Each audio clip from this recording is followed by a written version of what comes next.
searching for you.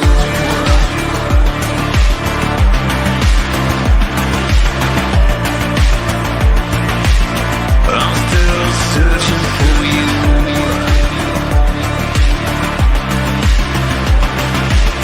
From dirt to the sky, I'm still searching for you.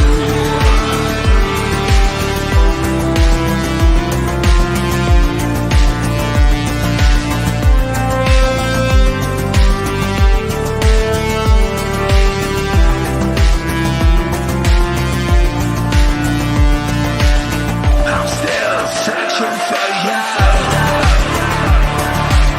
I'm still searching for you. I'm still searching for you. I'm still searching for you. I'm still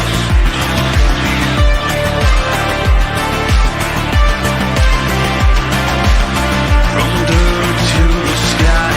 I'm still searching for you. Wake the fuck up, samurai. We have a city to burn.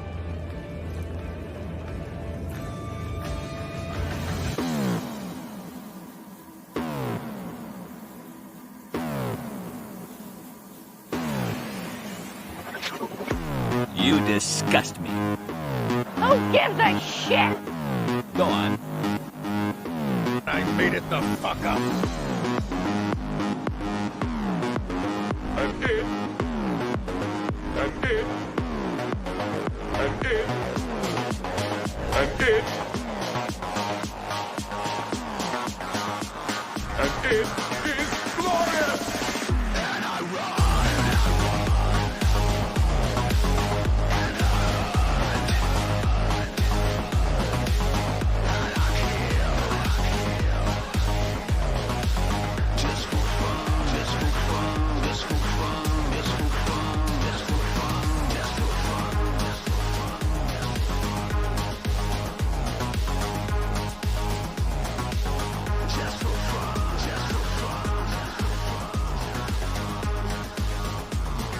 I'm sorry. I couldn't resist.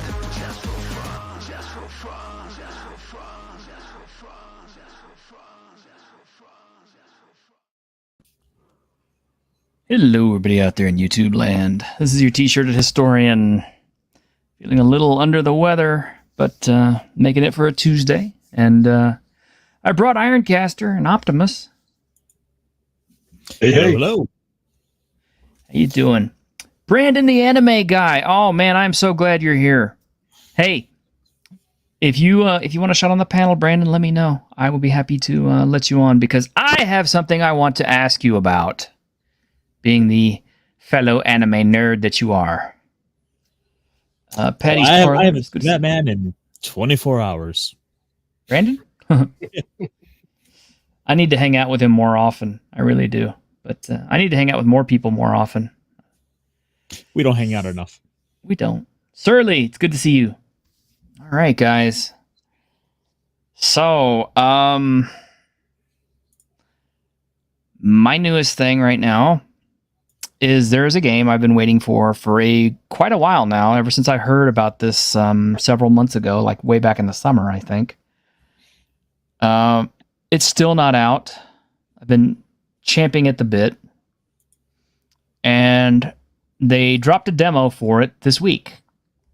And hey, Ryan David, I got to play it just before the stream started. In fact, I told myself, okay, I need to get footage for this because every time I do live play, the sound doesn't come through. So I sat down and recorded 15 minutes worth of footage of Mullet Madjack. And this is just the demo version, but it gives you a good idea of what it's like. And hey, Dennis McCullough.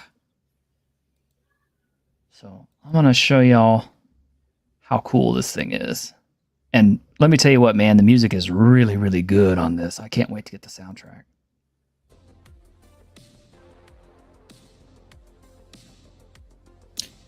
Everything's got a little bit of synthwave.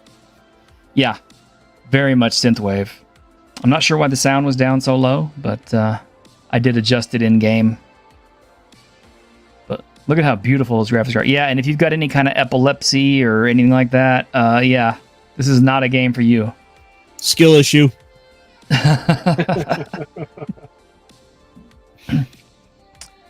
Wow. God, I wish Bonsai George was alive to see this. He would have loved this. And this is just the start, press start screen. Yeah, this is just the crawl. This is not even the game itself yet. I don't know if this will make Game of the Year, but it's definitely gonna be a big sell, I think.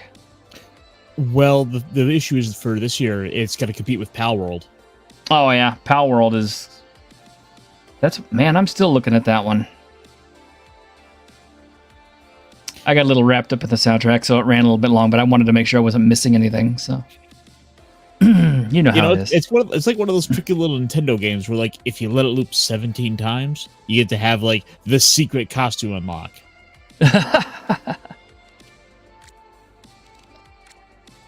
Yep.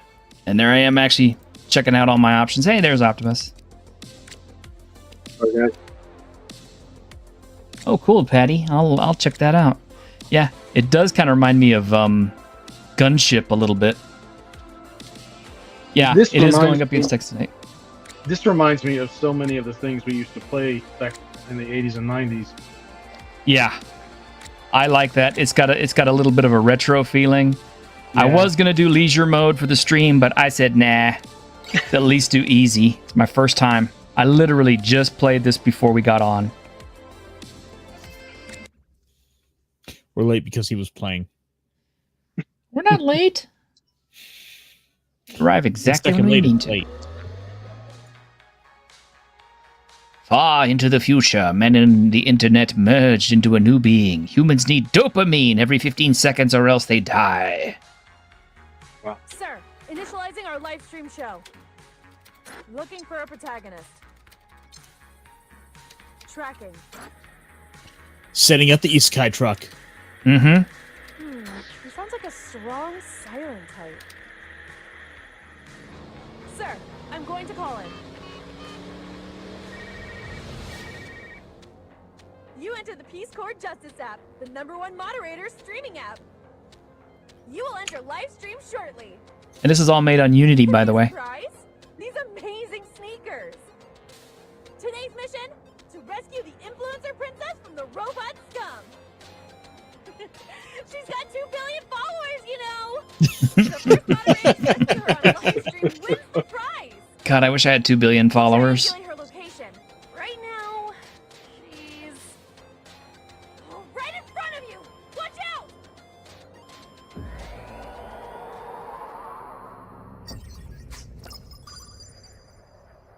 I love the style.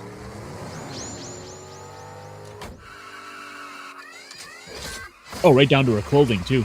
Uh-huh. And that car is Akira Red. With the Yeah. shonen on there instead of showy.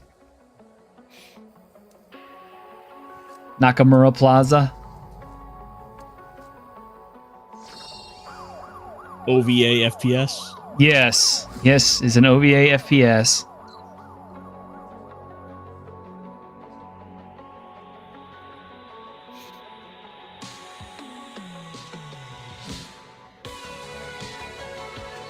Look at that. It's great. I love this.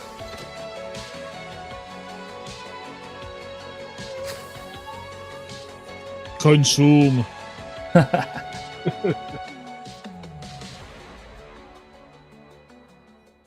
And yeah, I hope you can keep up because this game, yeah, Patties, I'm pretty sure this has got some really low system requirements. Don't worry. I think you'll be able to handle it. It's not super duper graphically intense, as you'll see. It's very pixel intense, but it didn't even take that long to download. Hell, I forgot how big the download was on that. 961 megabytes, not even a gig for the demo. It's on Steam right now, so you can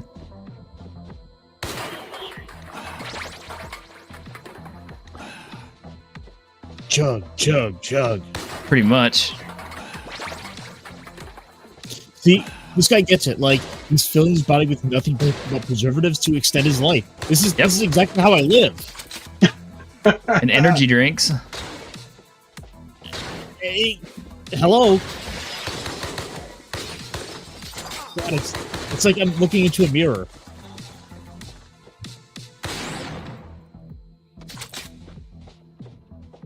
Yeah, it's got environmental kills and stuff too, as you'll see. I don't use them very often because gun is very handy. And yes, you could shoot guys in the nuts. Soda restores life. I love it. I was like, I don't know how, I'm on target. I don't know why I'm not hitting these guys. Hey, moderator, it's official. We are now on live stream. We're putting the audience's love Hey, Penny. into your bloodstream. Your blood feels the sweet, sweet flavor of those likes. You now have 15 Penny, we seconds got, left. For every kill, the audience gives you more time to live. We're talking about Mullet Madjack at the moment. We're also discussing Xbox. We're discussing WOTC. We're discussing DUNE. Who knows what else we're going to have time for. Right now, we're just watching some gameplay footage from Mullet Madjack that I shot just before I came on the show. Like, seriously, as soon as we end the show, I'm going to hop back up on this and keep playing the demo, because I like this. It looks addicting. And you said the demo is just out for this, right? Uh-huh. Just dropped yesterday. Oh, hold on. Our princess is near. Tracking. You have 10 floors to reach our princess. But if you die, you come back to all these floors. You read the terms and services of our app, right? Here goes the first floor. Good luck. You have 15 seconds. Destroy these damn robots. Okay, patties.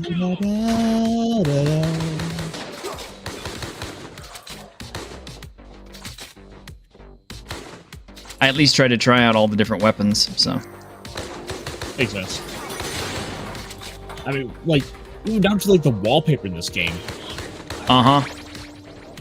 I mean, everything about this game is just, yeah. So many nostalgia vibes. Mm-hmm.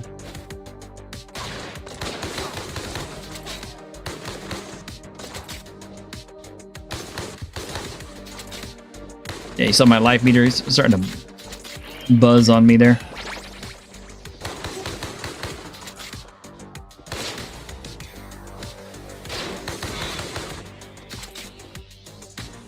Got a hammer.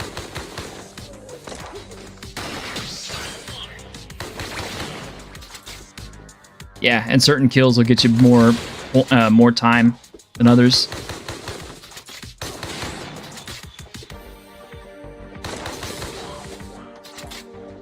And keep in mind, if you don't want to handle the pressure of the timer, it's got a cruise control basically where it takes the timer off. You just play it like an FPS.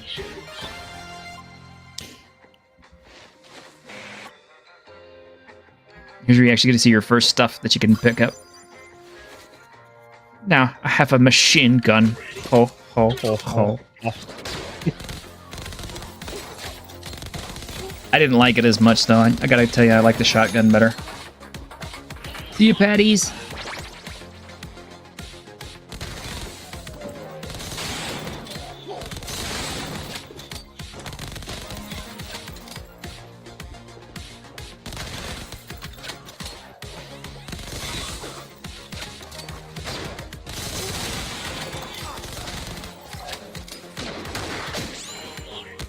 Considering this guy has to fight all this stuff one-handed, it's pretty impressive.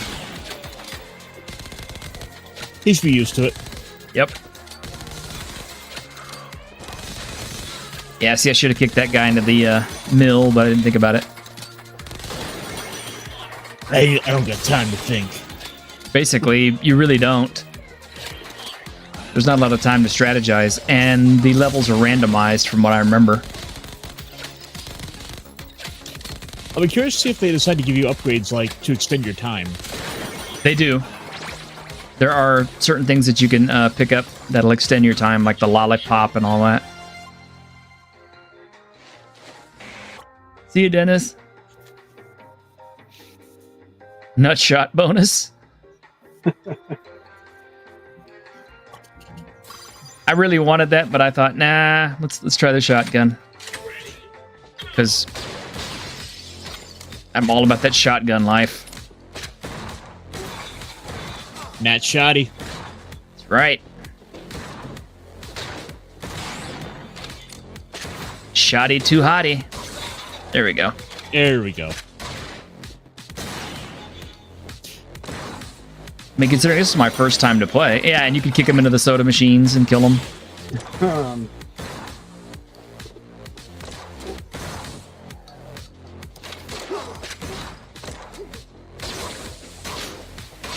So yeah, this seems like it'd be a fun little game to give it a shot. I've got it out of my wish list now, and I think this is what I'm gonna have to check out when it does come out.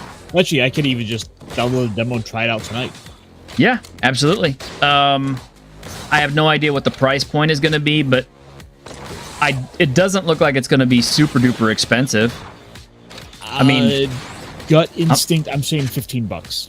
Yeah, I'm saying 15 to 20. Is there a boss you have? There is a boss. I did not get to it. I didn't have enough time. But yeah, there are bosses in the game. Okay. I suspect this demo stops with a boss.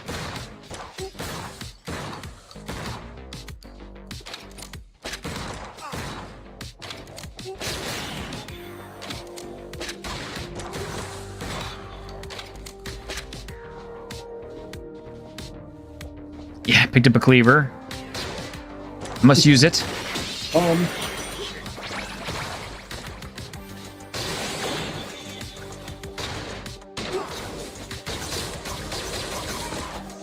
Just wanted to kick somebody to death just to try it. Kicked him right through the fish tank.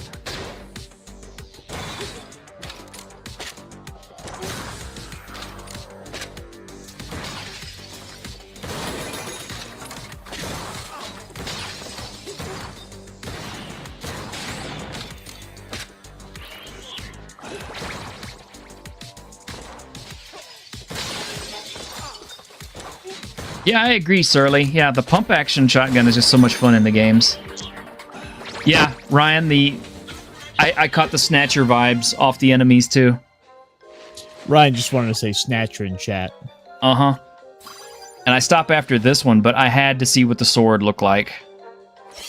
And I was not disappointed, guys. Look at this thing. Oh, shit. That is a lot of blood. Yes, yes, it is. I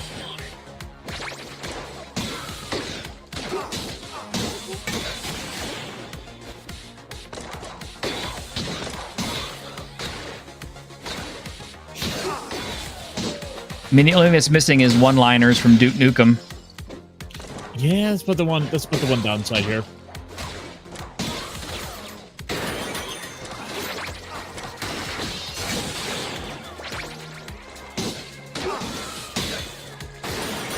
The only thing I could see that could be a problem with this game is like it might have some generic repetitive environments, and I hope that's not the case. Something like this, you don't really have a lot of time to admire the environmental storytelling very much. Yeah, that is about what the one complaint I've kind of got so far is that it feels like it is a lot of the same redundant room designs. Mm-hmm. Yeah. But I think this is where I stopped.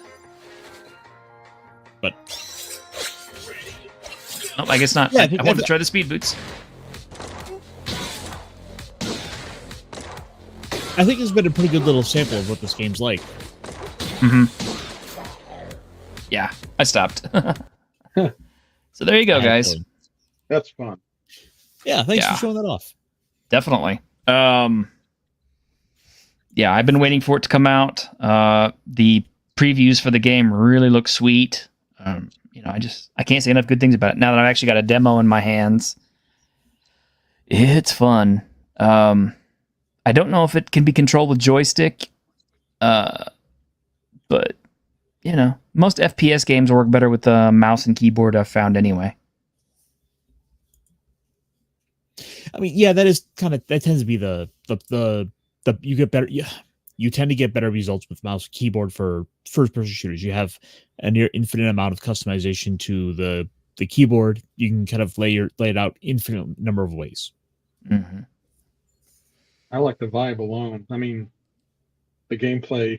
I wasn't paying as much attention to the gameplay as I was just the visuals and the design. It looked like somebody took a bunch of NES games, anime tapes, Patrick Nagel paintings, and action movies on VHS and put them in a blender. Yeah. It's like everything you enjoyed about the 80s is in that game. Or actually, maybe more so the kind of game we wish we had before Doom, Uh-huh. But, yeah, I wish Bonsai George were still alive to have seen that, because he probably would have enjoyed it. Yeah. There's so many homages in that. Because there's a little bit of Riding Bean, there's a little bit of Akira, there's a little bit of Snatcher, there's a little bit of Ghost in the Shell. There's... I mean... It felt kind of like what Johnny Mnemonic wanted to be. Yeah. Yeah, it's just really cool. I like it. I can't wait till they go into full release. I don't know when they're going to go into full release, but if they've got a playable demo out, I'm betting within the next couple of months. And speaking of gaming, I did go back and play Street Fighter 6 recently, and I have to say I was disappointed. Really? I'm disappointed. I mean, yes, there is the create your own fighter mode that's fun, and I haven't really played that to see if the new characters have been dropped into it. I would hope so, because if not, then that's really a cheat on the players. But as far as the new characters that they're dropping in, Rashid, the new Chinese poison chick, I'm not impressed with them. I'm not impressed with the character designs. I'm not impressed with the style of the game that they do. We are supposed to be getting another fan favorite coming at the end of it. Somebody who was introduced at the end of Street Fighter V. And that is Ed, who originally was just using straight button mashes, no joystick combination turns or anything. That's just one of the reasons I liked him, and he was kind of a new style of play for newer players. And he's the first character I'm actually interested in playing from the DLCs. We don't get Akuma until the summer. What about Tekken 8? Have you had a chance to look at that at all? Dude, I played the shit out of that the first 2 or 3 days it came out.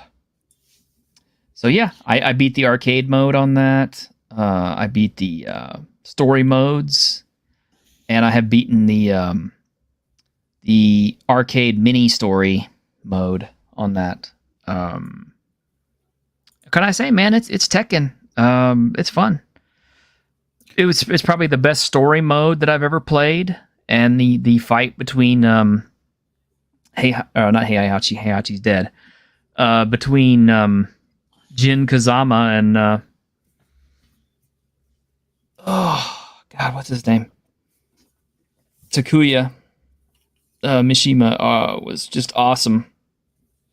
Because several times during that fight, that last final battle between the two of them, you'll get his health bar down, and instead of he'll go down, but then he'll get back up, and the round will start all over again. But Jin Kazama will access new movesets borrowed from June and from Jin's previous styles. And the music changes to go along with it too, to go more retro, so that you catch all the references.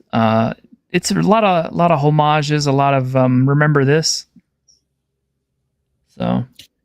So then I suppose, being the fighting game expert here, I should ask you, of the two games, which would you recommend?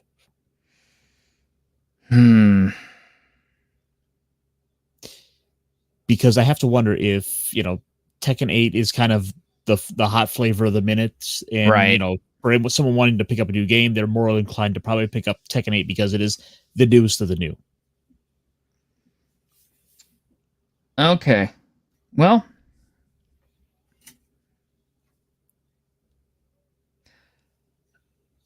it's kind of a tough call. Street Fighter 6 has its fighter creation mode. That is kind of a lot of fun.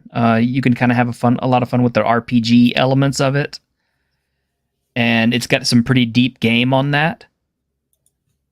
So I'm going to say that's really good. I'm not too interested in the cross-platforming and fighting other people online. My video gaming is not esports, and esports is just dumb to me anyway. Play to enjoy it. But what cripples Street Fighter 6, in my opinion, is really, really horrendous character designs. If you grew up on Street Fighter 2, you'll be glad that a lot of your old favorites are still there.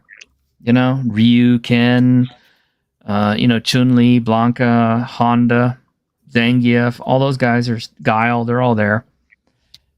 Because it wouldn't be a Street Fighter game without them.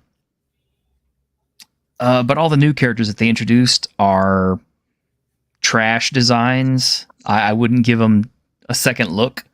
I don't like the way any of them look. I don't like any of their backstories. I'm not particularly that jazzed about any of their moves. Every new character that they've introduced in Street Fighter 6 has been a disappointment to me. Not from a playability standpoint so much as just a aesthetic standpoint. And the music has a really urban flair that I don't like at all whatsoever. I kind of prefer the old school Street Fighters where you had traditional stage music for each character. Instead of this, ghetto blasting rap crap stuff that they want to play, and I guess they're trying to emphasize the street culture and the ghetto and the spray paint and all that crap. And I'm just kind of like, whatever, dude. Not for me. I wonder if that isn't because they're trying to push, something along the lines of like the Sweet Baby Inc. type of thing, which, having just done a cursory glance over the website, I don't see Capcom as a client of Sweet Baby Inc. Yeah, I've heard about Sweet Baby Inc. Yeah, Sweet Baby Inc., which is basically going around and trying to make all the games acceptable, like they did with the Suicide Squad, where they shot Batman in the head and pissed on the Flash, and killed Superman and Wonder Woman. Well, my point being is that I wonder if there isn't some sort of influence to that effect. Capcom has been been a company that's gone fairly worldwide, so they're trying to appease a lot of audiences, and it's fairly easy for one of these, corporations that comes in to do some brand management to kind of help come in and assess them for more modern updates. I don't know, but I don't like it. So, say what you will. It's like if you're a fan of that kind of street graphic stuff and you don't mind the goofy ass character designs and then Street Fighter 6 is probably your cup of tea. I mean, they've already dropped 2 DLC characters, and like I said, the third one is set to drop end of the month. He's one that I'm interested in. And like I said, Akuma doesn't come until June, but that's the one that's my bad boy right there. That's the guy I always play. So I will probably have to come back and reassess the game after Akuma drops, and I really have a chance to see how they treated my guy, because I didn't really like his look in Street Fighter V. I thought it was ridiculous. And I mean, ultimately, I hope that it does well. Like, I hope they can pull things around because, you know, of all the franchises for fighting games, like Street Fighter was always the one I always kind of gravitated towards. The combos were easy enough to remember. And, you know, Mortal Kombat, sure, it has its fancy, violent deaths in it, but there's nothing quite like the Street Fighter combo system. Mm-hmm. And it's definitely gotten more intricate and interesting. I like it gameplay-wise. I like all the choices gameplay-wise. It's a fun game. It's just, I don't like where they're going with the character designs on it, and I don't like where they're going with the music designs on it. But, yeah, visually it still looks pretty cool. Tekken, on the other hand, has some, as it's kind of keeping its tradition of, you know, good stage music that's very, you know, electronic in nature, with lots of beats. Character designs that are just kind of like, you know, like, we Japanese, we don't give a shit what you think. The new characters on their roster are not bad. I don't have anything nasty to say about any of them. I like all of them pretty well. And of course, they have a ton of characters. They have so many more characters in Tekken than they do in Street Fighter, just to begin with of course, DLC coming. You know, Eddie Gordo was announced to be coming out soon-ish, and I can't wait to get my hands on the Capoeira Master again. I did a video not too long ago about martial law possibly being discontinued because of the connection to Bruce Lee and the Bruce Lee family. So there is that. Tekken has 3 different story modes, and it still has an arcade mode. I like Tekken. It's good. And I think they're going to keep dropping more and more innovations, because they did with the Tekken 7. It's like, as time went on, they dropped more and more stuff on it, and it got more interesting as it went along. So I guess it's kind of up to you what you prefer. Tekken is more bread and butter. Lots of characters to learn, lots of deep combos to learn, lots of counters and reversals to learn. Great stage music, great customization of characters, great looking characters. And I think that's one thing that is better about Tekken than it is about Street Fighter. Street Fighter doesn't allow you to really customize your characters very much. It allows you to customize your main character, often with silly looking stuff just to get stats, which is a system I hate, because you end up with a character that looks goofy as hell. But just because it has like a little bump up. Yep, because you need those little bumps. But Tekken, on the other hand, you can customize your character a lot of different ways and make them look cool. It's got a lot of homage stuff, a lot of backstory stuff. One of the things that's really awesome about this particular version of Tekken 8 is it has a jukebox mode. And if you don't like a stage's theme music, you can go back and you can change any music in the game to any previously made Tekken's music. So, like on the Machine stage, I don't like the Machine stage music. So I went back and I took a Azazel's theme and chunked it in there along with another one. So, you know, now I get to hear Azazel's theme whenever I'm fighting.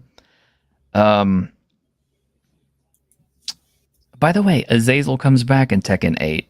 It's kind of a little surprise, but I guess he'll be a playable character later on, as well as Devil Kazuya and True Devil Kazuya and Angel Jin. So I think those are hidden characters that are coming, by the way. See, I haven't played a Tekken since like Tekken 3. Oh, so I'm kind of you're way dating lost. myself there. Yeah. Yeah, you're way lost. Yeah. I'm like, is Gon still in the game? No, Gon was just a guest character in 3. He's not in there anymore. Oh. Yeah.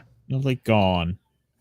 They haven't announced any guest characters this time, but I remember Tekken 7, we had Akuma as a guest fighter. We had Geese Howard as a guest fighter. That was awesome.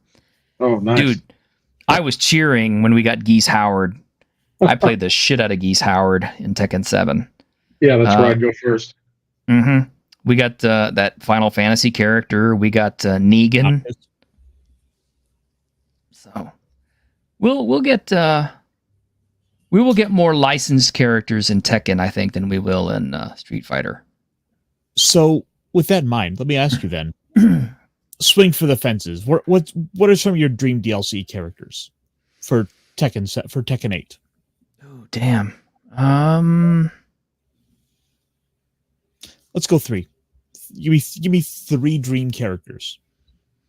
3 dream characters. I'd love to see Kinshido from the Fist of the North Star, but I don't know how they'd ever work him in there. He's so damn powerful. I don't see how a Tekken character could beat him. But that's just my opinion. It would be cool to see more anime tie-ins, so I suppose I wouldn't mind seeing Guts. Yeah, I had it on my bingo sheet, by the way. Yeah, I figured you did. Guts. Uh-huh, yeah. Well, Guts would be cool. Who wouldn't want to see Guts in a Tekken game? Or any kind of a fighting game. What do you think about John Wick? John Wick would be cool as hell. I would absolutely love that. They should do that. Harada should do that. They should actually get Keanu in there to motion cap everything and say all the dialogue, and they should put John Wick in that game. That would be cool. What about you, Optimus? Are you a big Tekken guy? No, well, I'm not a big Tekken guy really, and I've fallen away from fight games a lot. But the first character that popped into my head when you asked that was Billy Kane. Yeah, from Fatal Fury. Yes. Yeah, that would be cool. Billy Kane, and then when you mentioned Kenshido, I immediately thought of Ken from Gatchaman.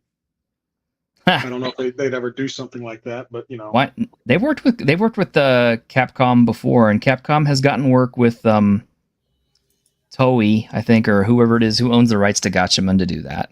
Yeah, I've always wanted to circle back around and get those fight games that included those the Tatsunoko characters. Mm-hmm. I'm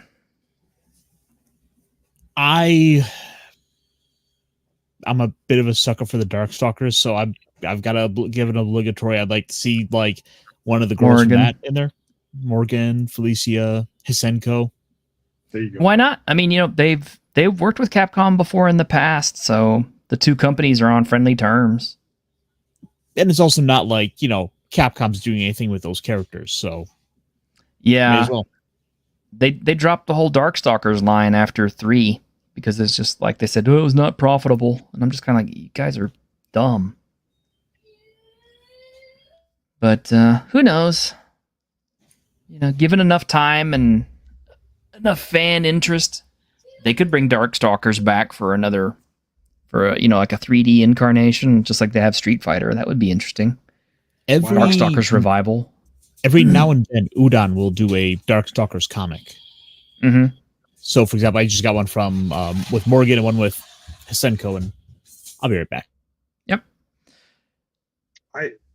Yeah, that would be great. I mean, I thought I saw recently some new Darkstalkers merchandise, statues or action figures or something like that. Yeah, Darkstalkers has never fallen out of anybody's collective interest. As a matter of fact, there is a Darkstalkers anime OVA series that released over here in the States a few months back from Eastern Stars from on Discotech. Really? Wow. Yeah. I yeah. totally missed that. Yeah, I need to see it. It looks really cool, so I'm curious about it. Let's see, somebody wants to see Vertigo from Primal Rage. Ash Williams with the chainsaw hand. I don't know if they could get Ash or not. A lot of people have wanted that. They said they wanted Ash for Mortal Kombat, but it never worked. Nightmare from Soul Calibur. Yeah, any of the Soul Calibur characters would be easy for them to port over. See, that's how long it's been since I've been into fight games, is that I totally forgot about Soul Calibur. Oh no, man. They just re-released it. Yeah? Yep. Hey, Hungar. It came out just shortly around the same time that Tekken 7 dropped. Now, if there's going to be another version of it, I don't know. They tend to take a while between Soul Caliburs, but we'll see. Yeah. I hope it got enough interest that they'll want to do more. Because I certainly enjoyed it. I can't stop thinking about that game you just showed off, though. The Mullet Madjack? Yes. I want that. I mean, it looks like just mindless fun. I mean, that's mostly what I got into video games for. It's just the adventure action game. You know, not having to think too hard, just jump in there and kill things and get to the end. Huh. Well, yeah, that's what they're all about. I mean, oh, and if you didn't catch it, pardon my desk setup, it's kind of cluttered at the moment, but I did show this off on Saturday. This is that Arrow Videos. Is that the brand new one that just came out? Yeah, that is the brand new one from Arrow Video. I saw. Excellent. Yeah, if you want to see more about... Pre-order. Huh? Mine is still on pre-order. I got this on pre-order. I got it through Zavi. How much did it set you back? I want to say $50 or $60, I guess. I don't remember. Because I pre-ordered it so long ago, I actually forgot it was coming. Nice surprise. Yeah.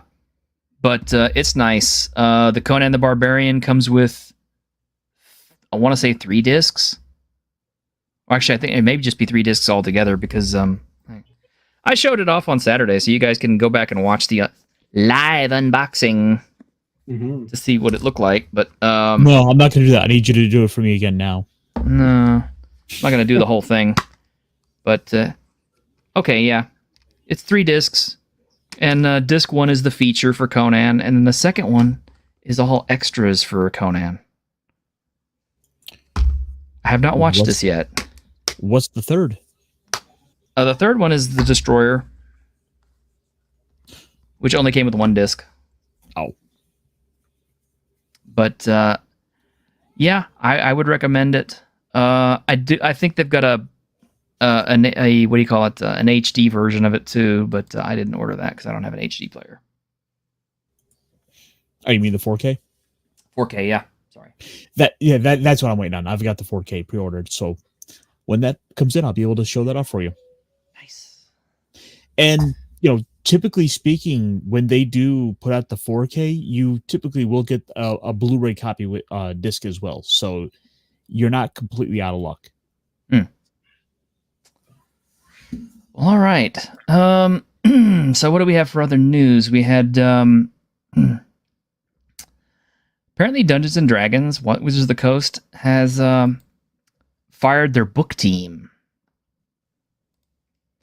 I don't have all the details on this yet, but yeah, apparently they cut loose all of their book creative staff. I think to focus on digital. I don't know if that's a rumor. I don't know how true it is. I don't know how untrue it is, but that seems to be the word that came down from, I believe, 10 Cars and from Dungeon Craft.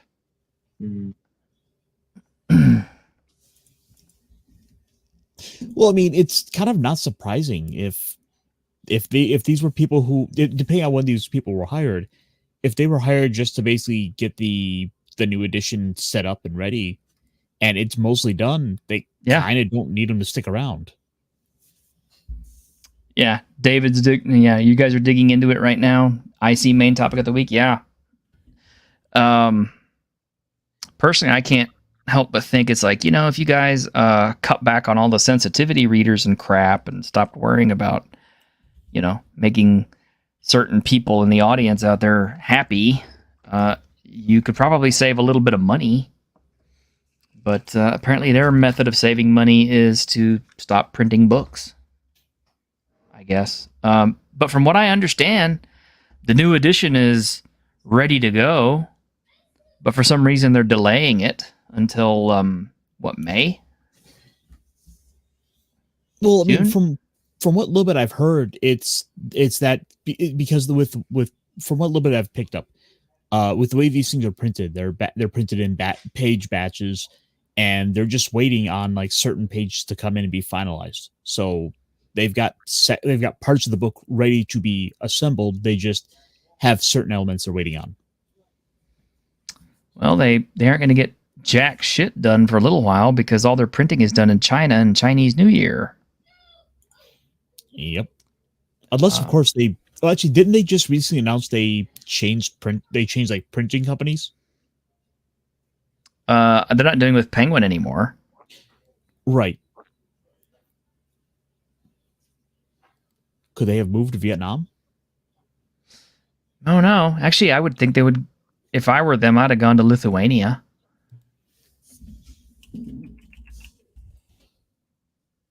But yeah, Chinese New Year is supposed to start like, was it late Year of the Dragon? It's supposed to start like late January, February? Oh, I mean, some of the games that I play are starting to do their Chinese New Year stuff, so we're basically there. Yeah, I think so.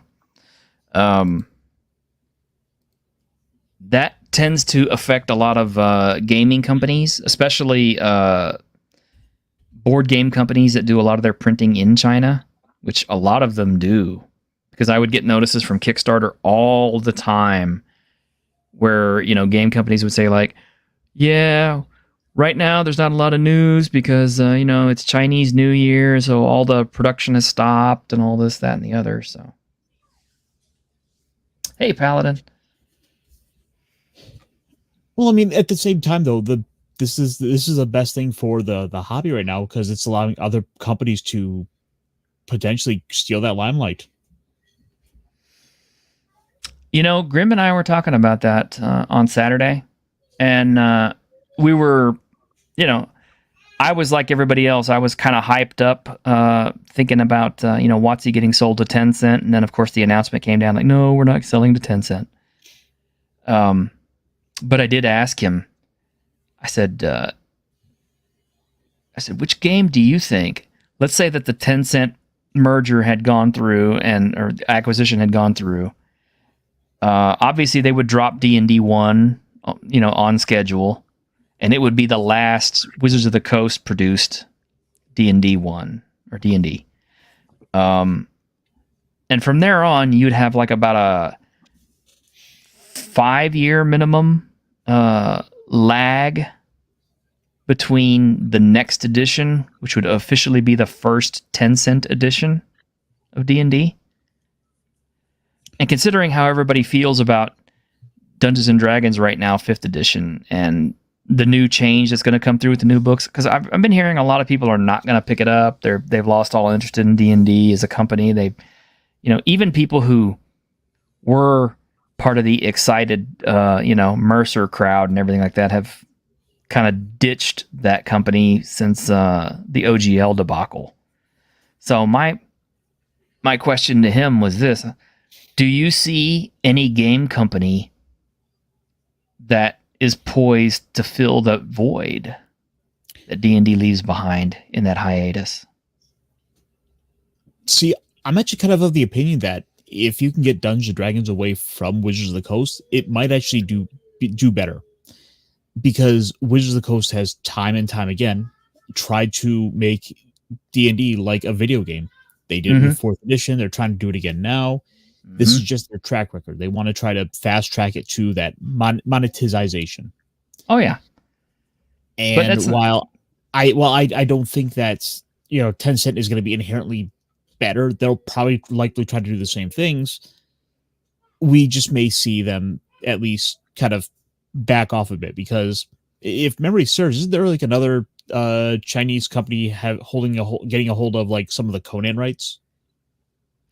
Tencent owns Conan properties through a Norwegian-based company. They own Funcom, and Funcom owns Conan properties. I hadn't heard that. Yeah. Tencent Corporation owns Funcom, which is based out of Norway, and Funcom holds the rights to Conan properties, which is headed up by dear friend Frederick Malmberg. So, yeah, that would be interesting to see where that went. But that wasn't really the question I asked you, though. Well, to kind of sorry, let me finish my point there. It ultimately is going to depend on who they can get to maintain these properties. But that said, to actually answer the question, now that I've given my slightly alternate answer, I think it's basically going to be, by that point, whoever's still around. There's lots of companies still around. Yes and no, but like the problem I'm seeing is, if we're going into a bit of a downturn with the hobby, how many of these companies aren't going to be able to survive because of it? That is true. Cyberpunk is not going anywhere. So our Talsorian Games is not going anywhere because they have the Witcher IP, and Cyberpunk is doing well, as far as I know, because of the interest in that keeps going up. Every time they release something new, and I think Pondsmith is working on stuff. So if you stop and look at some of the companies that propped up and basically thrived because they were making 5e accessories and games and products like that, guys like Matt Koval, guys like Cobalt Press, how many of them are going to potentially not still be around in 5 years if there's no 5e to be able to sponge off of? And I don't mean that in like the most negative way. It's just like that was their bread and butter, was making 5e products. Well, yeah, but don't they have their new Orc license?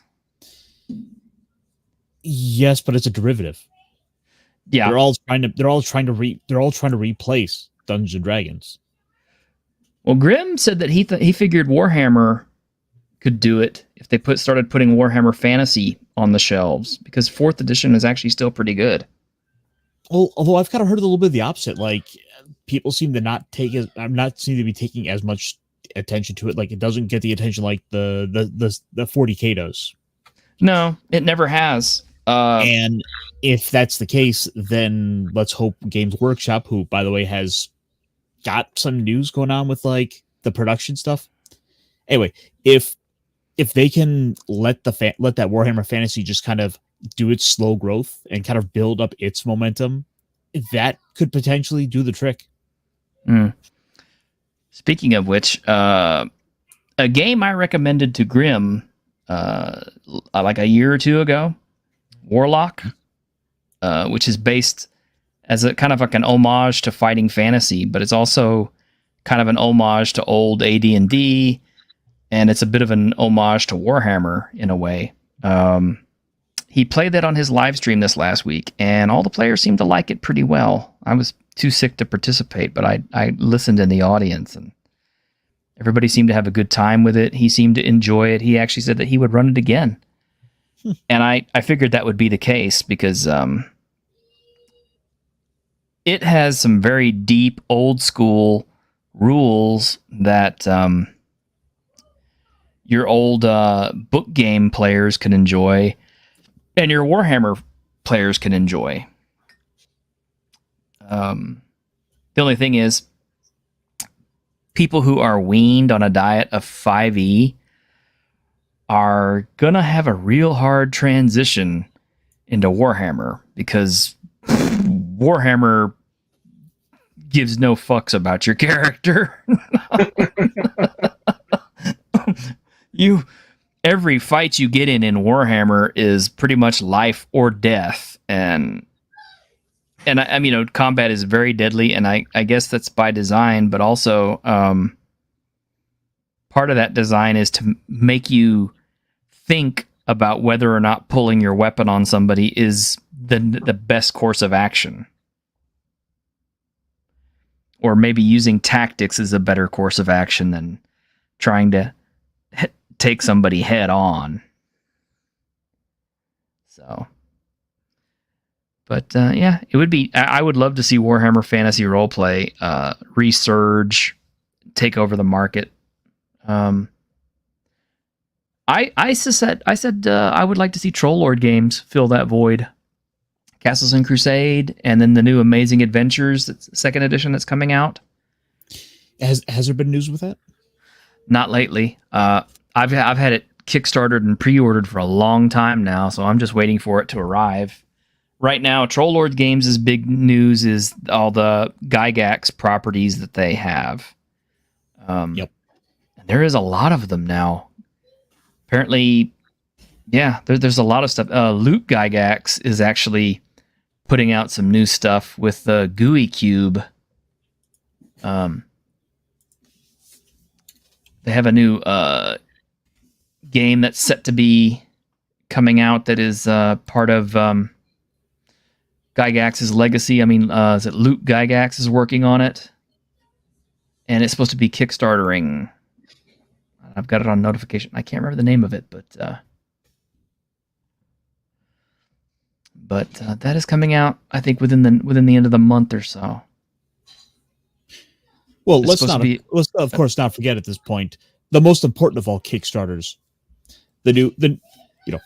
Victor's upcoming one for his upcoming works. He can get on here if he wants to talk about that, and he will. I'm sure he'll get on Saturday and let me know about it. I'm not sure when that's set to drop though. Modern necessities, modern settings for rules for OSE. Yeah. I was like, I know I just got to look up the name. It's too bad he isn't here. No, he's busy playing Pal World. Yeah. I heard a lot of people are. Oh yeah. I'm very tempted to get into that rabbit hole too, but well, if you do, we need to all get together and do you have it? Week in Pal World. Oh yeah. And Grim has it? Oh my god. Can you imagine you, me, Grim, and Victor all playing that? Just, brutally slaughtering those little lambles. Yeah, butchering the little animals and stuffing them into the cannons and shooting them and using foxes as flamethrowers and having rabbits with miniguns and stuff. I just watched that. Yeah. It's a game that it seems like one of those like mobile game ads where you're like, what the fuck am I watching? Mm-hmm. Mm-hmm. Dragon Slayer does look fun. And yet somehow Pal World is not the most egregious like Pokemon ripoff. If you look at some of those gotcha game ads. True. But people overlook a lot of that mobile stuff in favor of, actual console games or, games that you can play on your PC. And I am no exception to that. I got hooked into desktop dungeons. Actually, I played the old desktop dungeons for a while, and then they announced Desktop Dungeons Rewind was coming out with new graphics and all that stuff, and it just dropped back in like November, and I don't remember buying it, so I don't know if I got it for free for being a Desktop Dungeons owner or something. But yeah, I was looking through my games, and I noticed it was in my list, and I was like, I don't remember buying that.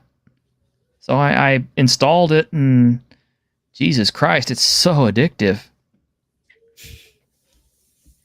I'm gonna say, yeah, that would be one to pick up if you want a game that you don't necessarily have to be constantly monitoring, because it's more or less turn-based. More or less, you'd understand if you played it. nothing happens without you doing it. The monsters don't move or anything like that. The only way they initiate combat is if you attack them first. And it's very much a number crunching game, so math nerds will probably enjoy it immensely, and puzzle nerds will enjoy it immensely. I am not necessarily either one of those, but I'm still having fun with it. It's very addictive. It's got a lot of unlockable stuff. But yeah, that's a good one. Pal World, I definitely need to look at.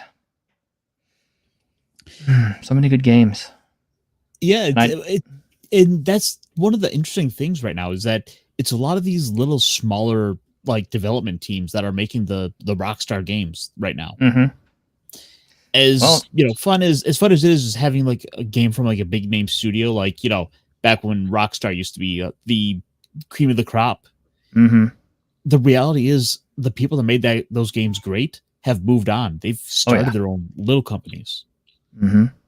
It's the name brand and the IPs that people are attached to that may not realize, like the people that actually made the gameplay you love, they're over here at this little indie studio. They're at this little AA, Larian. You mean Larian? Yeah, Larian. The guys who made Divinity? Yeah. And Baldur's Gate 3? Everybody's game of the year? I've been watching the Angry Joe reviews all day. Perturb Pedro? What's he been saying? Well, deeply disappointed in Starfield. And actually, from what I've been seeing from lots of people, Starfield is pretty much DOA. Like, nobody's playing it. Funny you mentioned that one. The modding community has actually just said, fuck it, I don't want to mess with this either because it's so boring. Because one of the rumors circulating is that Starfield may be going to PlayStation. Yeah, because of Xbox is suddenly starting to move a lot of their stuff. Yep. Mm-hmm. Like, I don't know, like apparently Phil Spencer's ready to just throw in the towel. He might be. I mean, yeah, and maybe it was Starfield was the nail in the coffin, but look at all the little studios that Microsoft has gobbled up, especially whenever they acquired Bethesda. They got all the other little IPs under it. And look at how many games that are supported by Bethesda that have just been absolute shit this year. Was it Arcane Studios had, Redfall? And that game's horrible. And then, of course, their magnum opus, Starfield, the one that they neglected all of their work on Fallout and Elder Scrolls and everything to put 10 years of design and development and work into, and everybody's just kind of like, the fuck is this? This is boring as hell. Yeah, not only that, and kind of Shirley is kind of mentioned something there, like, yeah, apparently Bethesda went and like messed up a bunch of like textures in some of their previous games, like Fallout 4 got stopped working right because they fucked up the texture packs.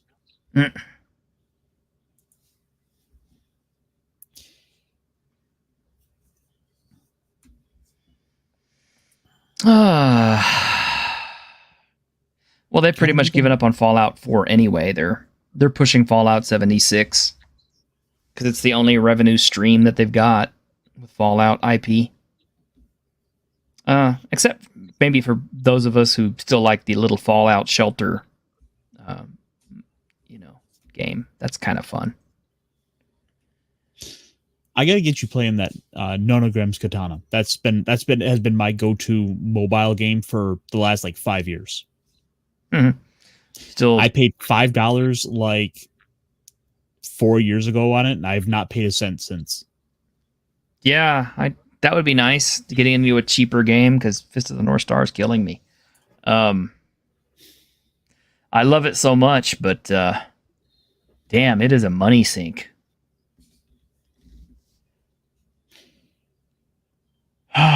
Anyway, Do have one last little bit of news that I can't verify the veracity of this. I don't know how true it is. This is just something I came across. But when I saw it, I was immediately kind of, well, I gotta say I wasn't really affected all that much. But yeah, Dune Part 2, director Denis Villeneuve says Zendaya's Chani becomes the film's main character. Admits to changing Frank Herbert's novel because he didn't think it was proper. Can we go back to hating the French? I mean, actually, I isn't he like Ecuadorian or some shit? Or Argentinian? Or We're going to send him to France, all the same. Okay. Fair enough. I have to say I honestly didn't care. Because it was like, I saw the first Dune movie in the theater, and I remember thinking, wow, this movie is really beautiful, but it's boring. It's so fucking boring. I can't believe how boring this movie is. The characters have no inner monologue that you can hear. So you don't know what's on their mind. Even though I've had people tell me in comments, it's like, well, if you just watch the film, you can kind of tell what they're thinking by how they move and everything. I'm like, sorry, I don't think they perform well enough to tell me in-depth, complex nuances about what they're thinking. They're not as that to good at what they do. what They're not that good at what they do. they're not. Yeah, I mean, Sorry. not. No, I mean, I hate to keep dredging up the Lynch version to compare it to, but that movie, if you had a character on screen, they were always thinking something, and it always kind of kept you interested because you got more story through those inner monologues. It gave more of a reason for you to pay attention to what was going on, even if it was just a character walking across a room. Whereas in the new one, it's just kind of like, okay, character walks across a room. You don't really know why. You don't really care. You're just wanting to get on to the next set piece or whatever bit of dialogue they finally have to say. Did I like Jason Momoa as Duncan Idaho? Of course I did. Did I like his extra scenes? Well, they changed that up, and I guess it was just because they really liked Jason Momoa. That wasn't in the book. It's because they think he's going to draw the women in. Well, I mean, I guess. Well, and the thing is, with this movie, you have him there to play Duncan Idaho, and then they killed him. Mm-hmm. Well, Duncan Idaho dies. Yes, he comes back through all the Dune books. But the point is, they cast him to play this character who you killed in the first movie, and they now need Timothée Chalamet, who does have his fans, because apparently a lot of the TikTokers seem to really like him. Mm-hmm. And also Zendaya, who does have the ability to act. Like, I was impressed enough with Dune Part 1 with what she did that I had to say, okay, there's something more to her. Well, I mean, I don't know. I mean, it's like, this is the thing. Dune, the first book, is really pretty much Paul's story. And the second Dune book is also Paul's story, but it's kind of a continuation of Paul's story. Then the third book is like Leto's story. And, but it all follows the same family, the whole Messiah, the Dune Messiah, series. So I don't know why they think that Chani is such an important character in it. I mean, she's a fine enough point of view character to have, but it ultimately needs to be about Paul. Yeah. I mean, she's almost, I wouldn't say she's like a footnote in the second book, but she doesn't have nearly that big of a part in the second book. No. Her main importance is to Paul in the first book. And I think it was proper that she become a secondary character. I'm kind of like, but that's the way that book was written. You're supposed to honor the source material. You're not supposed to go and change stuff up because you feel it's proper. Well, the other thing to consider is there may be more studio mandates. That's possible. If you'll recall, they had to have some mandates over the first movie over gender swapping one of the more prominent characters to put a female in there. Kynes. Was told yes. Yeah. This sounds a lot like focus groups and marketing teams talking. Yeah. Isn't it wonderful to have movies that are made by committees instead of by directors? Yeah. I mean, he said sarcastically. Yeah, he said sarcastically. But I didn't think much of the first movie. It left me feeling kind of cold.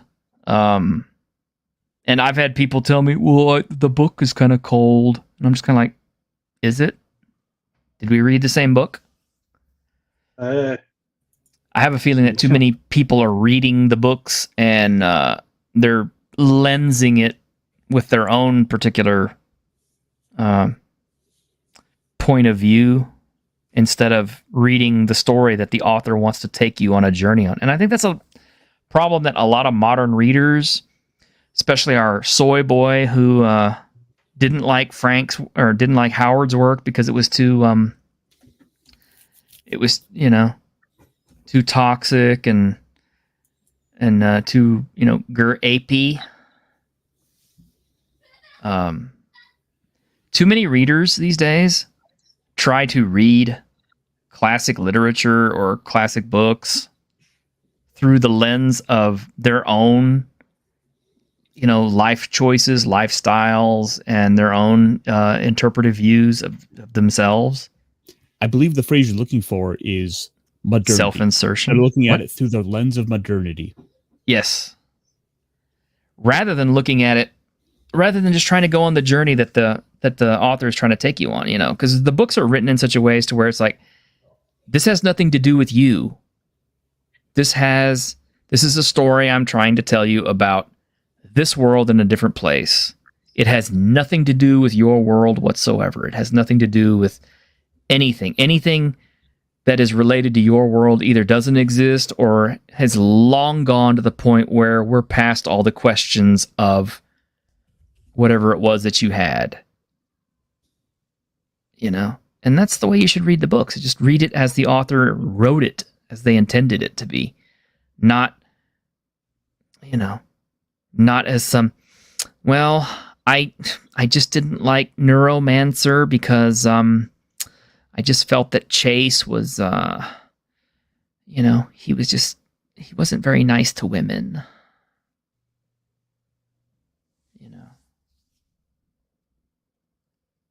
I don't get it. I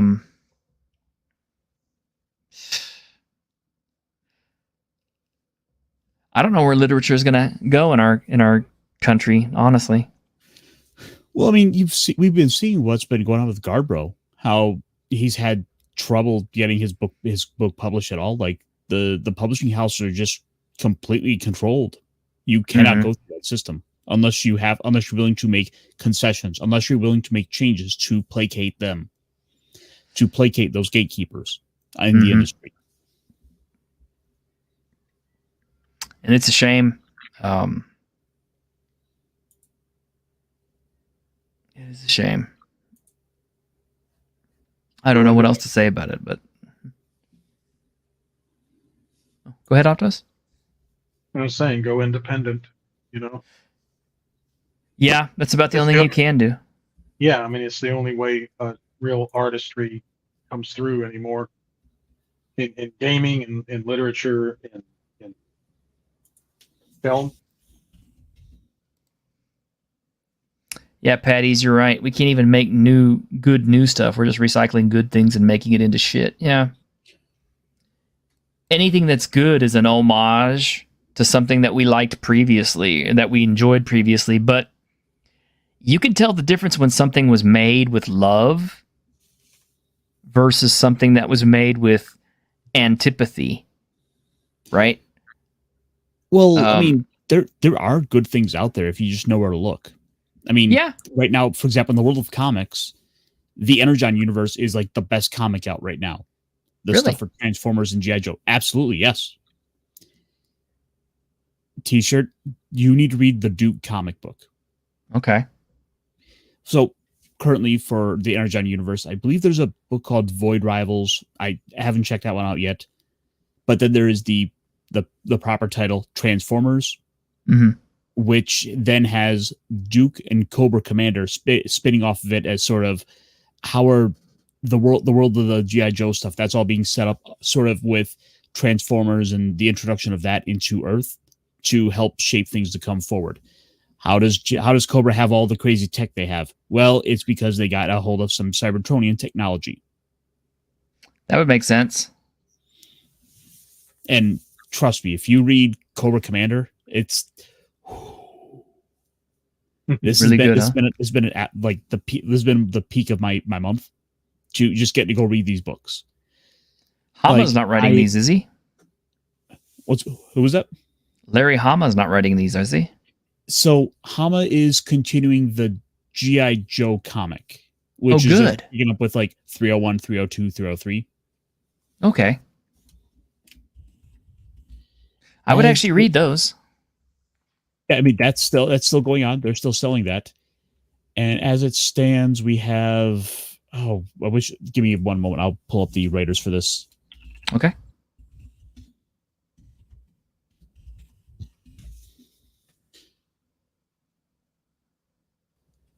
Hey, Immortal Rising. Daniel Warren Johnson is currently writing, and for the first 6 issues, he was drawing the book. Daniel Warren Johnson is still kind of working in relations with the G.I. Joe stuff, and so for example, events of the Duke book are coming into play because of the effects of the Transformers book. So the first 2 issues of Transformers set up Duke. Cool. I'll just tell you that after this second issue, we got to go to the pit. We got to meet a couple of the other Joes, like Rock and Roll, and I think Stryker. And they've been kind of teasing oh hey, we're gonna be potentially seeing Snake Eyes at some point. Of course, it's a chance for them to basically do a fresh reset to it all. But we're gonna be familiar, but we're gonna change things up just enough. Duke isn't just the kind of a mindless soldier here. No, he's a guy who's feels like he's kind of been betrayed by his government, is having to try to find the truth for himself. Kind of a different take on Duke. Give it a read for yourself. This is one I really want to get your opinion on. All right. Me and my original Duke, we'll sit down and watch it, or sit down and read it. This is the oldest version with the neck doesn't swivel or anything like that, but he did have the swivel arm battle grip. This is one of my favorite old Joes from the old line. I liked old Duke. I thought he was cool. What was that, 83, 84? God, I think so. I don't know. But you can see, look at the legs are all they've lost all the tightness that they had. So he doesn't stand up too well on his own. He'll fall over. Codename Riverdance. Yeah, literally. But I do have new Duke, but it's Tiger Force Duke. That's okay. I gotta be honest. I like all the Tiger Force stuff better than the regular stuff. Have you had a chance to pick up that new G.I. Joe book for the RPG? Which one? factions? No, I haven't bought anything from the G.I. Joe RPG just because I'm in a lot of debt right now. And B, I don't really see a point to buying a lot of the G.I. Joe stuff because it's a game that I will probably never run. So I mean, it's cool, but... So I did just buy one recent acquisition for that RPG. Uh-huh. I had to get them. Tokens? The dice. Oh, is that the two-sided Cobra dice? Yep. Huh. And actually, I just happen to have them right here. Of course you do. And there's your D6. Uh-huh. I think, didn't Grim use those on stream too? He might have.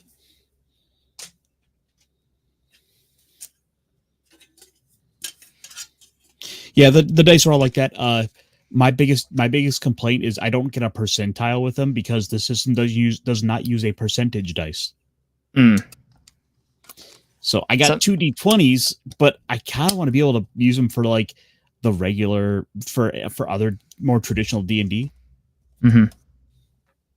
Well, by this time, I haven't checked lately on Ulysses Spiel, but I think if they haven't already, I think they're pretty close to having released every single alternate universe for Torg from their new Torg Link game. And yeah, if I just had lots of spare cash laying around, I would I'd go ahead and buy up all their box sets. I have 3 that I bought back in from Better Days. So I have like the Nile Empire set. I've got the those. Huh? You still got those, huh? I have all the originals, yeah, but Ulysses Spiel is a company out of Germany that is redoing Torg. And that's kind of exciting. Yeah, it's and it focuses more on custom character builds instead of archetypes. Although archetypes you can still pick up, but it pretty much plays just like the old game we used to play. The card decks got more interesting though, but I like it a lot. I need to play it. I need to run it on stream or something one day, because I've got a lot of that stuff, but I would like to finish getting it because I don't have the Cyber Papacy, I don't have Tharcold, and those are the 2 big ones I really want. I don't know if they've released Kanawa, which Kanawa changed a whole bunch, because back when in the old edition of Torg, Kanawa was kind of like shadowy Japanese Zaibatsu, ninjas and some, high-tech equipment and stuff, but not quite on the level of, like Arasaka Cyberpunk, right? But now it is kind of it's taken a completely different turn where it's more like Resident Evil. And I think you've shown that off. Yep. I got a couple little pages from it I thought I would show off just to show you from the previews. Just kind of interrupt my ramble. Oh, yeah. Well, I mean, you didn't have to share my screen. True, I didn't. Surly Unicorn, what is Torg? Torg is a role-playing game that came out back in the 90s. And it is probably still my favorite game to ever play and ever run, because it is so easy and it is so much fun, and the mutual interaction between the games master and the PCs is so high that one of the best things that the game does is, even when it's not your turn and you're waiting for your turn to happen, you still have a chance to affect the outcome of the game by playing cards that can shift up the plot or help your teammates out. So it does two things very successfully, in my opinion. One, it is an easy game to learn and to pick up. And two, it manages to keep all the players interested, even on downtime. Plus, if I could add, I thought it had a really great kind of unifying premise. Yeah. And I love the novels to death. I need to get copies of those again. Those were great. Yeah, those are up on Drive-Thru RPG. You can still get those. Oh, But yeah. But yeah, it was a great game. And Ulysses Spiel picked up the license several years ago and started putting out new editions of everything in big, giant, huge boxes that have complete settings in them. And I picked up a few. And I was not disappointed by any of them. They had tons of great stuff in them. And it's fun. I mean, it can very much, the game can be whatever you want it to be. It can be very high action. It can be medieval. It can be cyberpunk. It can be, shadowy espionage. It can be, horror. It can be pulp action heroes. Or I should say more like pulp superheroes. I mean, it can be Lost World type stuff. It can do pretty much anything. Because all those are interactions that you have that are built into the game. So you can have characters from a Terminator-like future, running around with magical paladins from England and cyberpunks from France and lizard men with Gatling guns. They can all be members of your party. It's really cool. I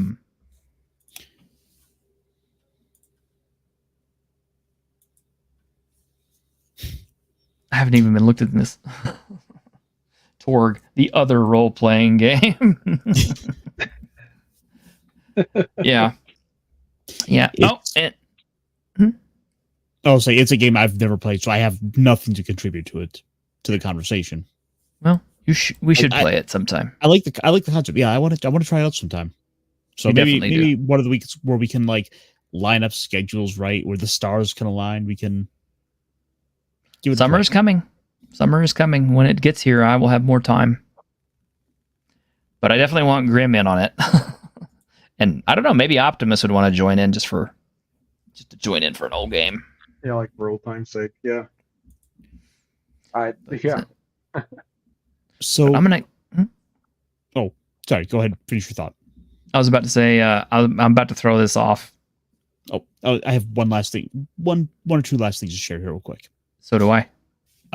Just to finish up my thought here. I'll show you the preview for the covers for issue 3. Mm-hmm. We are getting Baroness. Mm-hmm.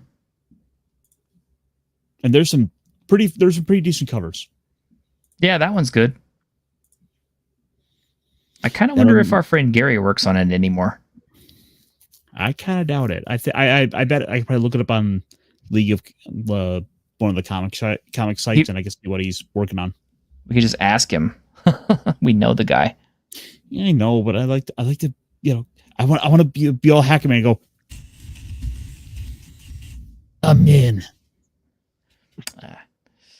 I know he worked on the IDW ones, but well, if I remember serves, he just really got to do a variant cover or two, but now he's primarily just doing his own stuff. Yeah. Anyway, okay, for those of you who need to drink, I just got this literally before the stream started. The Diocese of Montfroid, and it was sent to me by Drink! It's a Gazetteer for Worlds Without Number by Kevin Crawford. How did this come out and I did not know about it? Like you actually kept this from telling. You didn't tell me about this until we were coming on today. I know. I wanted to surprise you.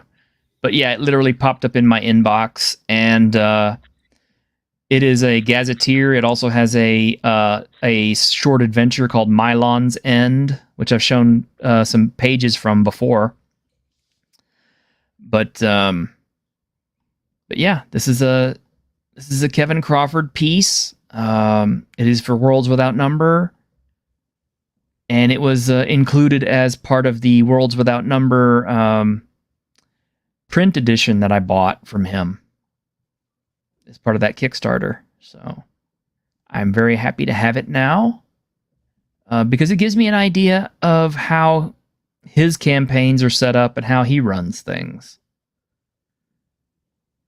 And he doesn't get up on social media, and he's probably wiser for it. He just makes his games and lets people buy or not buy as they wish. Maybe that's the best way to be. But yeah, if you're a Worlds Without Number player, this is one to get. I don't know how it's going to become available, if he's going to put it up for sale on DTRPG. I bet he will before too long. But yeah, I got it early because, Worlds Without Number.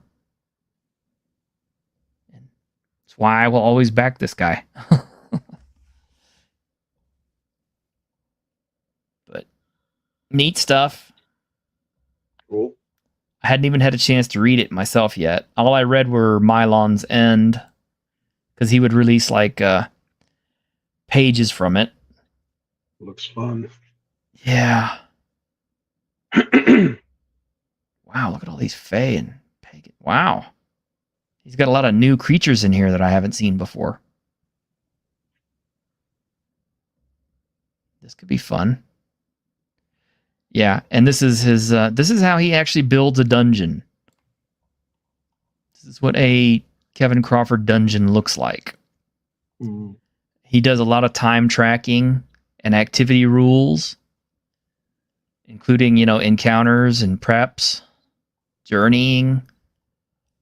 I mean, it's very in depth. Very cool. Yeah, and yeah, his maps are old school. If you notice, like the little stars represent statues, and this is like an altar. I recognize this from classic D&D type stuff like this. Curtains, stairways. Classic.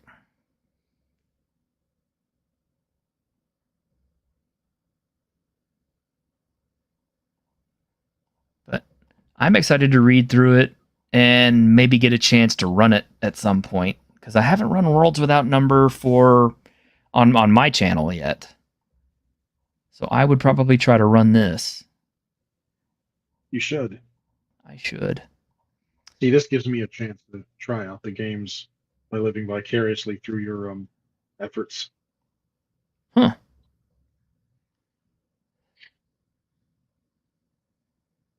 I haven't seen these soft rolls. This is something new.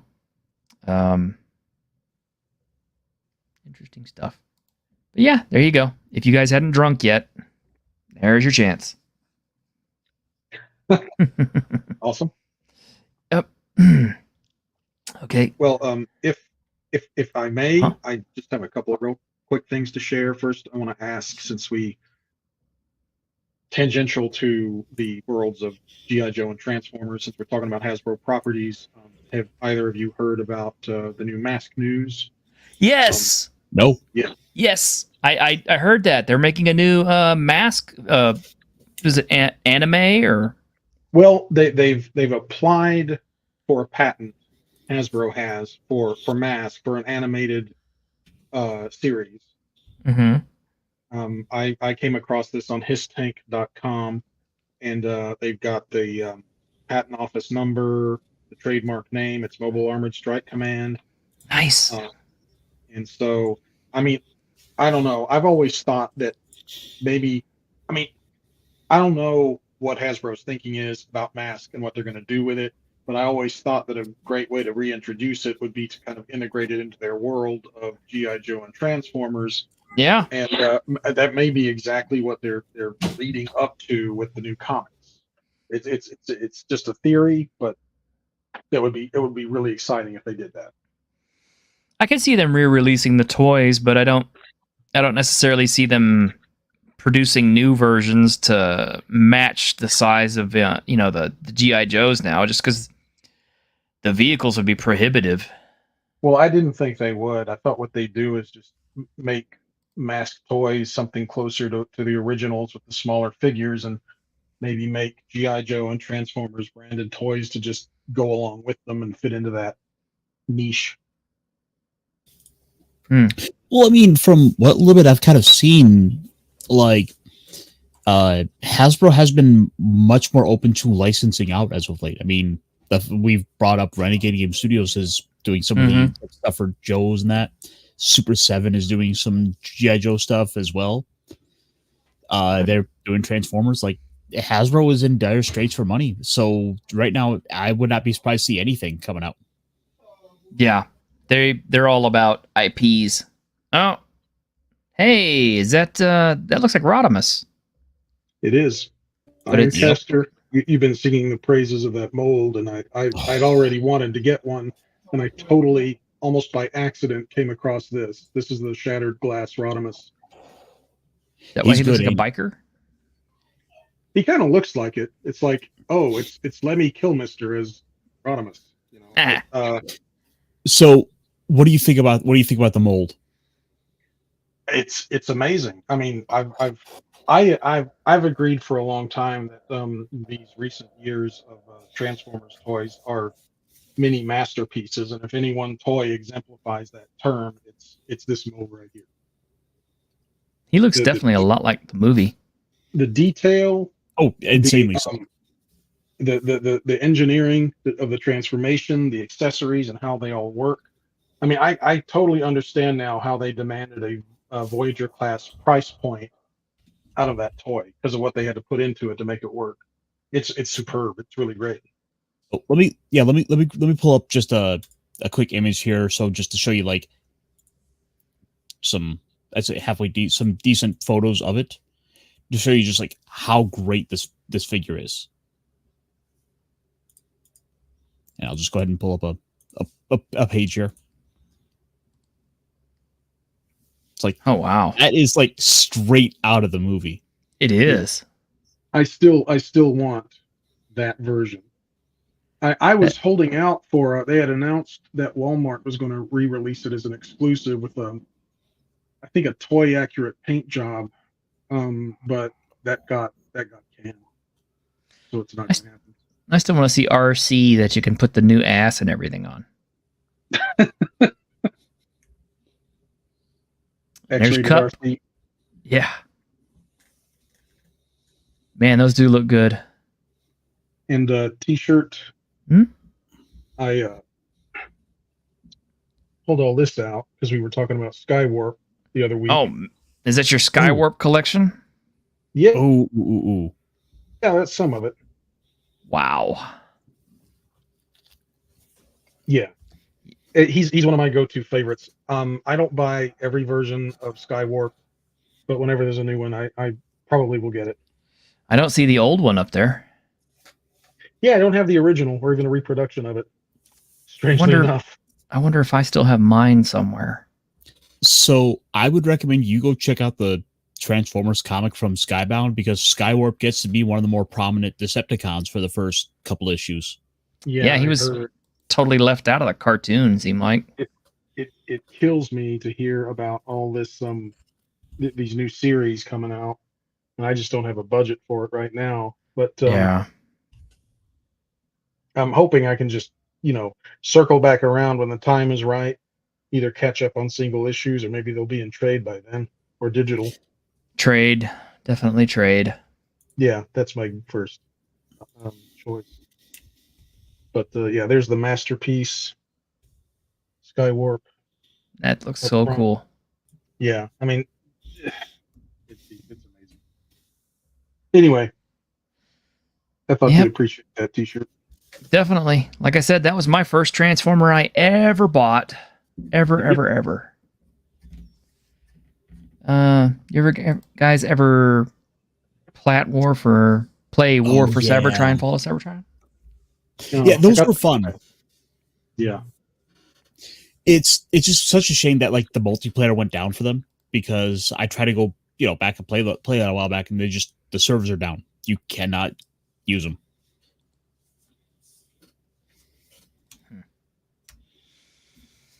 All right. Just one last little thing just to show off for our love of Skywarp here. Oh, wow.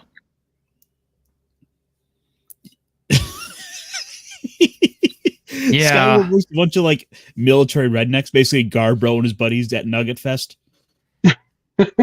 Like they could hurt him. Wow. He's so cool. Dang.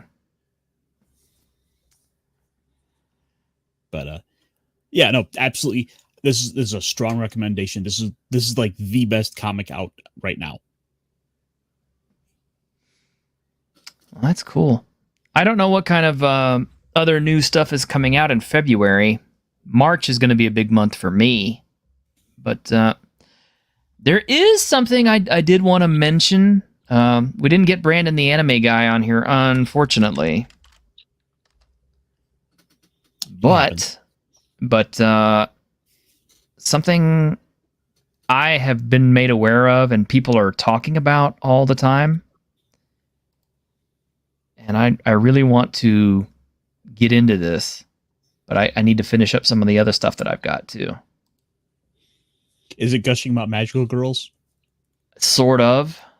It is called Freyren Beyond Journey's End. Yes. Yeah. They're showing new episodes like every Friday. They're up to episode 21 right now. Yep. But I've heard that is amazing. I mean, when you have It's a Gundam coming out and gushing over this, it's got to be decent. It's a bittersweet little series. Yeah, I've heard that. I've got to watch about the first 4 or 5 episodes. I've heard Himmel is the best character, and he's dead. So, spoiler alert. Well, you find out pretty quick. It's setting around this main character of an elf she went out and she helped stop this like demon king, and she saved the world, but that party has gone and died, and she's now living on past them. Mm-hmm. So you're sort of reflecting on her past as she's going on and continuing adventures. It's a fascinating little adventure. Well, what I like about the idea of it is it's the first true way I've ever seen an elf portrayed in fantasy. Aside from Tolkien, of course. But you don't like Deedlit? I love Deedlit, but even Deedlit is, bubbly and happy and everything, but she doesn't really show the gravitas of her age. What's neat about Freyren is the fact that, elves live 6,000 years. 6,000. So if you can imagine, living that long and, being with people who, like us who don't live that long, you can imagine how many friendships she's made and how many friendships she's lost and how many people she had to watch, grow up and die. Shit, I'm 50 and I'm still looking at people who were like, in their 40s and 30s as kids. So, I can only imagine what somebody who's like, close to 2,000 or 3,000 years must think about when they look at, a little, 14-year-old or something. I mean, Jesus. But that series seems to carry the gravitas of what it's like to be an elf. And it's something I think that has been missing from the fantasy gaming as well, because, a lot of people play elf just because of stats or because looks cool, or because they like, elf mama titties or whatever, whatever their reasoning is for playing an elf in a fantasy game. I mean, mine was, it seemed like the best class, or I mean, it seemed like the best choice. Back then it was Race's class when I played. It was the best Race's class. But to actually get into the psyche of how an elf acts and plays, I really hope that a lot of the D&D players will cabbage onto that series. They will watch it and get some new insight and perspective on how to play their elves.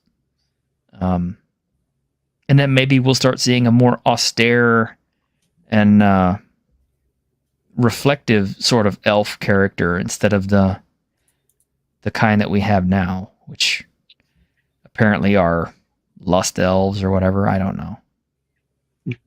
Everything in the D&D game, this is the funny thing. For all of the many new genders that we have now, or non-genders, or whatever you want to call them, and as sexualized as all the characters are in the D&D game, it's kind of interesting that there's just not that much of that happening in game.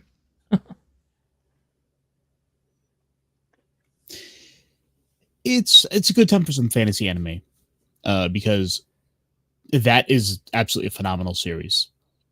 Because it's exploring the side of these long-lived races that just doesn't get thought about too much.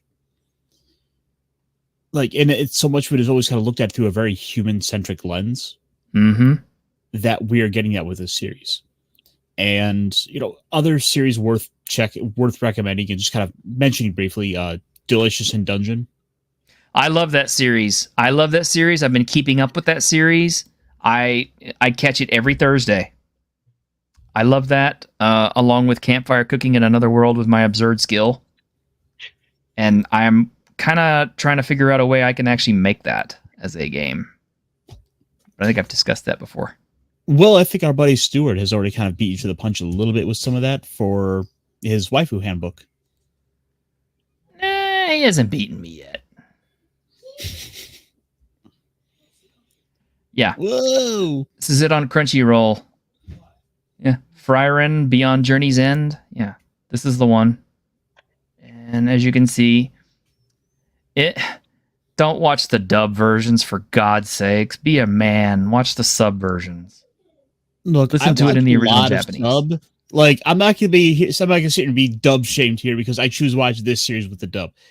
I'm watching 5 or 6 other subtitle series that I want one where I can just kind of sit back and watch a dub. I prefer sub, but I'm having to watch Demon Slayer or I prefer sub, but I've been watching Demon Slayer dubbed only because that's kind of how I was introduced to it. I caught it late on Adult Swim one night or something on Toonami.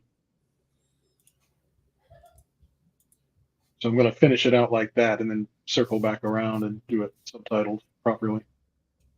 Well, here's the thing on it. It says, after the party of heroes defeated the Demon King, they restored peace to the land and returned to lives of solitude. Generations pass, and the elven mage Frieren comes face to face with humanity's mortality. She takes on a new apprentice and promises to fulfill old friends' dying wishes. Can an elven mind make peace with the nature of life and death? Frieren embarks on her quest to find out. And it's got a 4.9 average rating. I mean, look at that. So it's pretty hot stuff. Let me I guess I'll go ahead and Twitter link this for you guys. So there you go.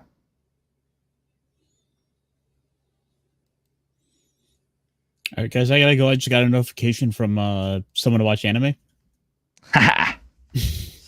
And it's a good time to stop anyway. So we're over time. Well over time. Thanks for hanging out with me this long and rapping with me, and catch us on Saturday for the Week in Geek, where we hope to have our lovely Harmony. And by the way, I dropped a new short today featuring the lovely Harmony and some really great words about her experiences in tabletop gaming and role-playing, especially with older white guy gamers who apparently are problematic and need to be removed from the hobby. So if you guys want to hear that, definitely check out my shorts. Matter of fact, pump that sucker up. I would like to get as many hits on that as I possibly can, just so other people will see it. Because the more hits it gets, the wider spread it will go, and more people out there can see it and understand that, you know, it's not necessarily old white guys that are the problem with gaming. Well, it's already at about 128 likes. That's not enough. Those are rookie numbers. You should be like me. Throw shit post in the comment section and get 1,000 likes in an hour. Yeah, I guess so. All right, guys. Y'all ready to hang it up? Let's hit the eject button on this one. All right. Good night, everybody.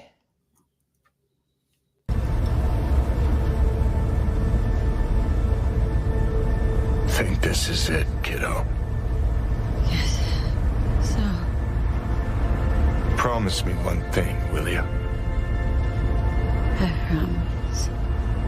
No idea what, but I promise. Not asking you to never give up. Sometimes you gotta let go. Just don't let anyone change who you are, okay? Johnny, Good night, Valerie.